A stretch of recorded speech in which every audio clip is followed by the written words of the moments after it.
Donald Trump steps off the plane in India with that trademark swagger. He expects fireworks, parades, a nation bowing to the American dream. But what he gets instead? A smile, a handshake, and an invisible slap. Not a slap you see on camera, not a slap you can replay on the evening news, but a deeper one, cultural, diplomatic, and strategic. A reminder that India doesn't roll out red carpets for anyone's ego. Because here's the truth.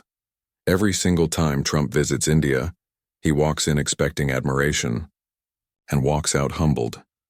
And today, I'm going to show you exactly why India slaps Donald Trump every time he sets foot on Indian soil. Donald Trump is used to applause. He's used to walking into a room, flashing a smile, and everyone clapping like they're part of his reality show. But India? India doesn't play that game. When Trump came to Ahmedabad for his Namaste Trump rally, the stadium was packed. The cheers were loud, the banners were everywhere, and the cameras captured every second. On the surface, it looked like a celebration. But behind the scenes, India wasn't cheering for the man. It was cheering for the moment, and then quietly pushing its own national interest. That's India's way. It smiles, it nods, it serves you chai, and then rewrites the deal in the background. See, Trump came with big energy, the motorcades, the speeches, the promises. But India has seen bigger. Empires have come and gone, the British, the Mughals, the Portuguese, the French. India has hosted them all, and outlasted them all. So when Trump shows up expecting to dictate terms, India lets him talk. It lets him smile for the cameras. And then, India does what it always does, negotiates from strength. That's the slap.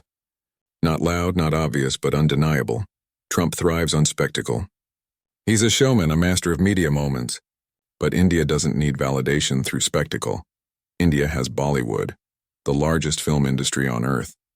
India has a spiritual depth, an identity that's thousands of years old. You can't tweet your way into that. You can't buy it with gold-plated hotels. Trump may be the storm, but India is the mountain. The storm passes. The mountain stays. Now let's talk business, because this is where Trump thought he could win. He pushed weapons deals, trade agreements, defense contracts. He expected India to bite, but India didn't fold. Sometimes it bought from Russia. Sometimes it built its own. Because India doesn't just want deals, it wants sovereignty. Trump wanted headlines. India wanted leverage. And leverage always wins, even on climate change. When Trump walked away from agreements, India doubled down on solar power and green energy. Not to please the West, but because it believed in its own path. That's the slap. Independence over obedience. Here's what most outsiders don't get.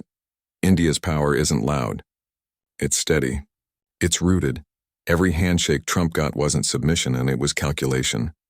Every smile wasn't admiration, it was strategy. India doesn't follow anyone's tune. Not Washington's, not Beijing's, not Brussels. It writes its own, and that's what rattles leaders like Trump. He walks in expecting to command the stage. But India doesn't do followers. It does partnerships and on its own terms. By the time Trump leaves India, he always takes home something he didn't plan for: perspective. A reminder that India doesn't beg for validation. It doesn't need permission to rise. It doesn't need anyone to say you're important. It already knows. The real slap is this. India refuses to be anyone's follower. It doesn't trade dignity for deals. It doesn't bend for praise. And that quiet strength? It stings harder than any insult, because Trump may bring the storm. But India will always be the mountain. And that's why every time Donald Trump steps into India, he walks out humbled.